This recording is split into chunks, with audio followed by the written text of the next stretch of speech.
have kind of, well, not kind of, it does have a sad ending to it. But cat's crying outside, of course. I don't know why she's being annoying, but that's what cats do, right?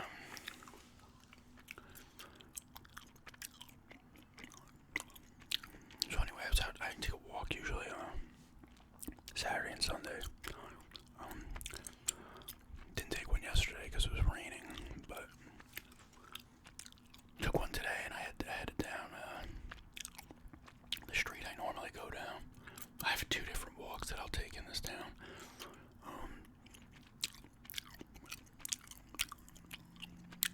But I came up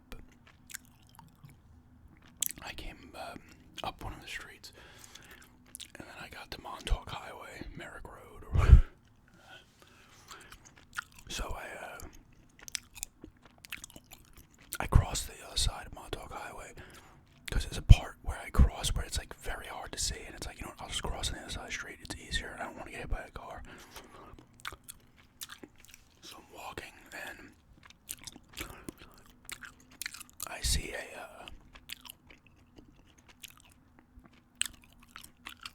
I'll make this a ramble as well after this because I wanted to talk about something else.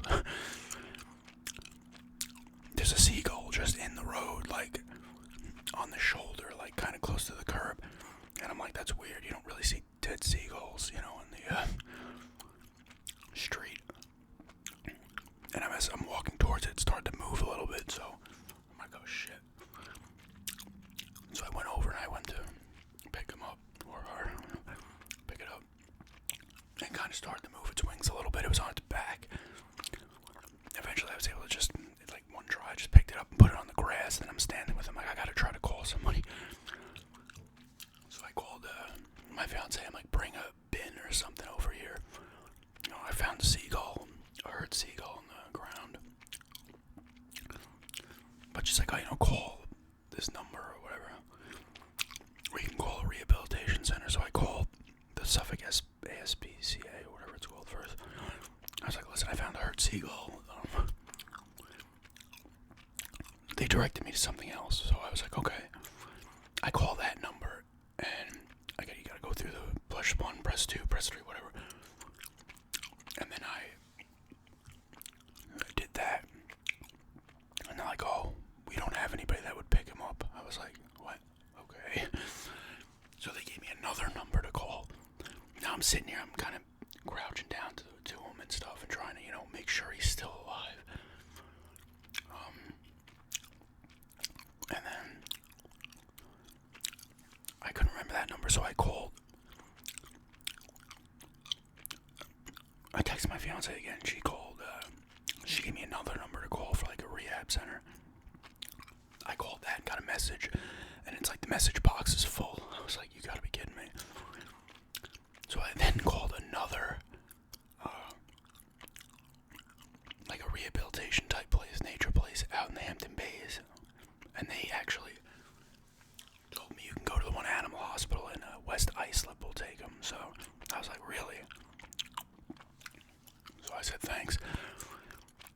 And my fiance came with a bin. We put him in the bin. We actually brought our dog to be put to sleep, and our one cat the other day I was talking about went there too. I didn't know they took like, other kinds of wildlife or whatever. Because I called them too before we went there. I just wanted to make sure they do. Like, yeah, bring them. They're like, if they deem that it's not hurt, you bring it back to where you found it. I'm like, there's no way this thing is done, probably. And I brought it there, and then they have a system with COVID going on, how they do things. So they came out, brought him. We had to fill out a form, and they came back out and said, they're gonna probably put him down. Which I got a little upset. I kind of knew that was what was gonna happen, but I was like, I'm not leaving this thing in the road or just up on the thing, because a car would have eventually just crushed it and might not have killed it, and it would have suffered further. I'm like, I don't want this thing to suffer here. I'm gonna stay with it. If it dies while I'm waiting with it, fine, but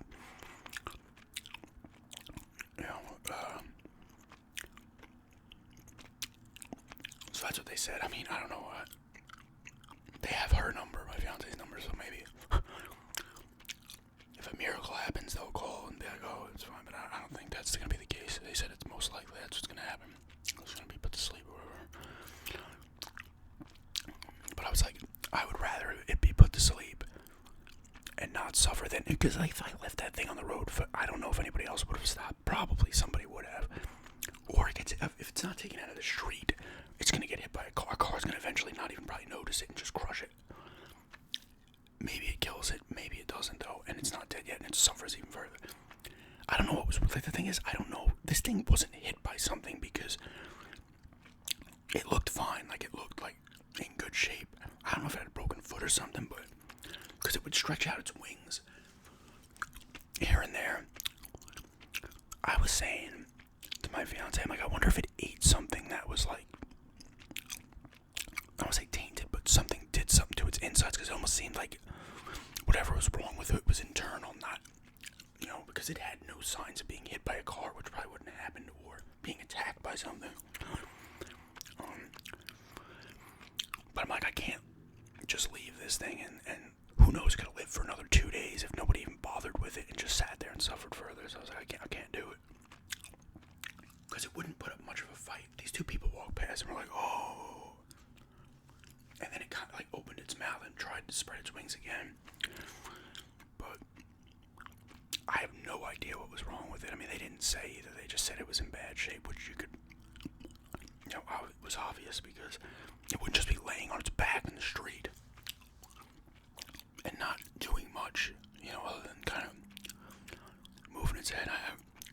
You feel terrible, but I didn't want the thing to just die on the side of the road. I mean, it happens all the time, but if you have an opportunity to stop that from happening, at least, people say it's a bird or whatever, or an animal, but at least it got to die with a little bit of, I don't know, I want to say dignity, but not crushed on the side of the road or just sitting there waiting to die, but that kind of sucked. That was the story, but kind of a sad one, but also, I'm glad that it didn't have to suffer, because like I said, that thing, I don't know what was wrong with it. If it had, like, I don't want to say it, I'm not saying it was poison, but if it ate something that just it shouldn't have eaten, because seagulls will eat a lot of stuff, that it could just fucked it up on the inside, kind of like paralyzed it or something, and it could be sitting there for another 2 days suffering, I thought maybe it might have even flown into like a power line or something and just kind of got like messed up and like flew to the ground and kind of just fell over. I don't know, but I didn't see any burns or anything on it. But that sucked. On a brighter note, I played GoldenEye with my friends last night. I ripped it up too, man. I was playing like I played in 1998. It's always fun playing it with them. It's a good nostalgia trip, and it's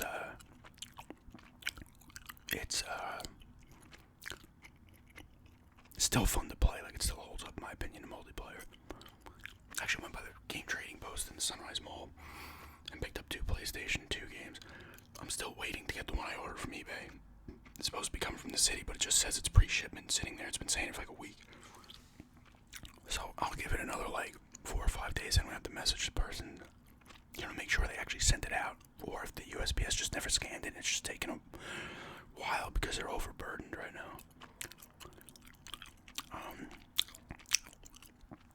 But I want that game. I picked up 2 $5 games. Some of I think I've mentioned this before. Silent Hill 2 is $80 in there used. I'm like, I gotta look at the price. I was like, oh my god. I mean, I wouldn't buy it anyway. I played it, and now I have it on the Xbox One. But I was like, come on. But 2 games I got are 2 that one I played a little bit of a while ago. So it came out early. Well, it wouldn't have been. It came out like right after the launch, I think, of the Xbox and GameCube. And enjoyed it, but I think I might have rented it for the Cube at the time. And another game I never played, which always I was interested, like, after the fact, after the PlayStation 2 was kind of done. Or not done, but the PS3 had come out. So they're both $5. They're both complete. The person in there buffed the discs. It's funny, the girl's like, 1084, I give 11.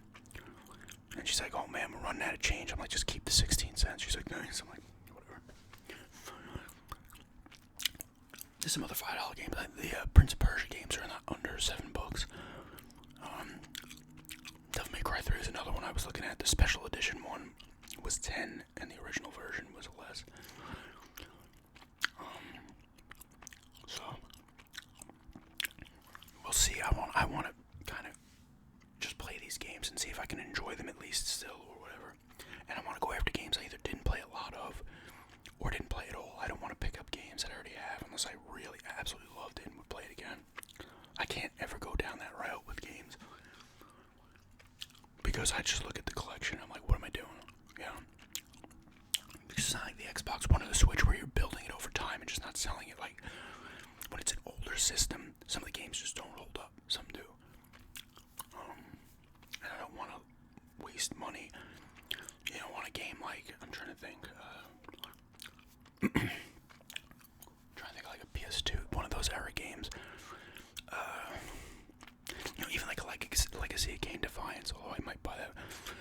I played it and enjoyed it. I don't know if I'd want to bother playing it again. I want to kind of focus on games I didn't play, so it feels fresh at least. I mean, most of those games feel fresh anyway, because I wouldn't have played them in a while, but we'll see how that goes. I have Final Fantasy X-2 still. I have Final Fantasy 12. I have Lord of the Rings 2 Towers and Return of the King. I sold the one Scoop game that I had, so I don't. We'll see though, I put that thing on the poll. I was gonna get a lot, but I'm like, the lots just were not. It's not that they were bad lots, but if it's like a 10 game lot and I only want 5 of them, I don't want to have 5 games I can't do anything with, But hopefully that thing comes maybe this week and I can just do a pickup of the 3 of them that I got. The only expensive kind of games I might go after is some of the survival horror ones. I don't know yet. But not expensive, like they're not $100 or anything, but like the $40, $30, $40, $50 stuff. But yeah, that's just a story time there, and